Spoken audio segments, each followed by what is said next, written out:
G'day ice cream lovers, welcome to this episode of the Scoop School Show. Grateful to have you along. We're talking in this whole realm of multiple videos here on waffle cones, Belgian waffles, waffle wedges, all of the different waffle stuff that you can do in store. Today we're going to talk about what you can do with them after you've made them. How do you store them without them going soft or stale? We do want to thank our episode sponsor, which is Lochhead Vanilla. 3 generations of vanilla expertise. Lochheadvanilla.com, Lochhead. Georgie, John, Matt, Darren, and the whole crew at Lochhead await your call. They're vanilla experts. They can certainly help you with your vanilla needs. Lochhead.com. Thank you guys for your sponsorship of this episode.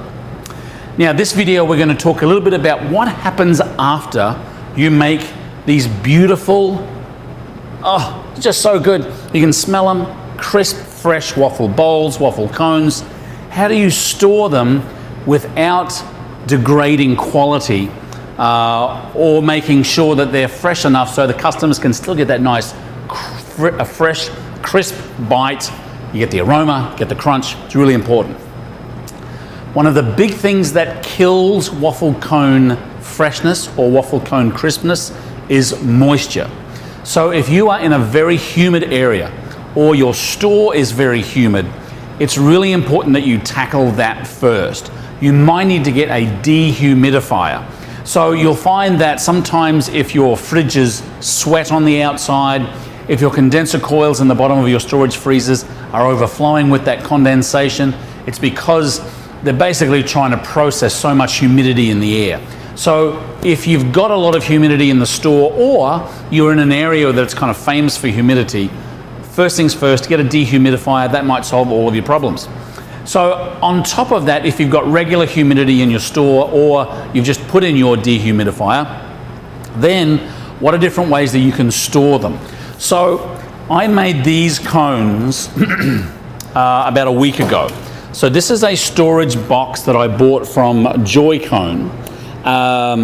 This is actually the box that we had in our store that we had right up front next to one of the registers. We had one of these boxes, and then on the other register we actually had one of these displays, which was basically an open display. I would recommend one of these if you know you're going to rotate through these cones pretty quickly. It's got a sneeze guard on it, reflection of the lights. So basically this can sit at the register and basically be right there for customers to enjoy, but they won't stay there long, so you've got to make sure that you store them correctly. As I said, these cones have been in this box for 5 days. Still very crisp, still very crunchy. I probably should have had a drink of water handy.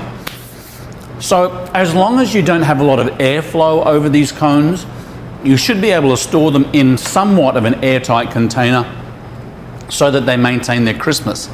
Now, here's the thing. You cannot put them into one of these containers while they are warm. You've got to wait for them to be able to come up to room temperature and stay crispy. You start stacking these cones while they're warm, while the moisture is still coming out of them, and you put them away in a box like this, you will find that they all sweat together and they'll go all soggy. What a lot of people also do if they want to make cones or pre-make cones for a couple of days, they will actually get some sort of a plastic bag like this, stack the cones in, seal them nice and tight, and put them in almost like a Tupperware Rubbermaid kind of container like this and store them.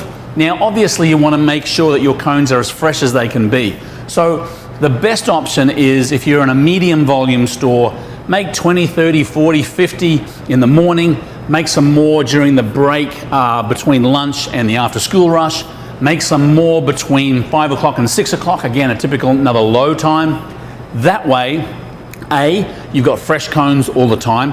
B, you've got that beautiful aroma and smell in your store of waffle cones, and you'll always have fresh ones. But if you do need to pre-make them, it's important, A, I'm going back to A's, A, to make sure that you don't stack them warm. They've got to bring up to room temperature. They've got to stay crisp before you put them in the container, and then put them in some kind of container that they can't get airflow or the moisture in the air can't affect them. A couple of little tips for you. Again, it depends on where your store is, what's happening in the environment in your store. You might have to kind of play with it a little bit, but there's some of the things that work for a lot of the ice cream stores in and around the country and all around the world. Thanks for tuning in. Keep tuning in to all of these videos that we're talking about our Belgian waffle cone series. Keep on scooping, and we'll talk to you very soon.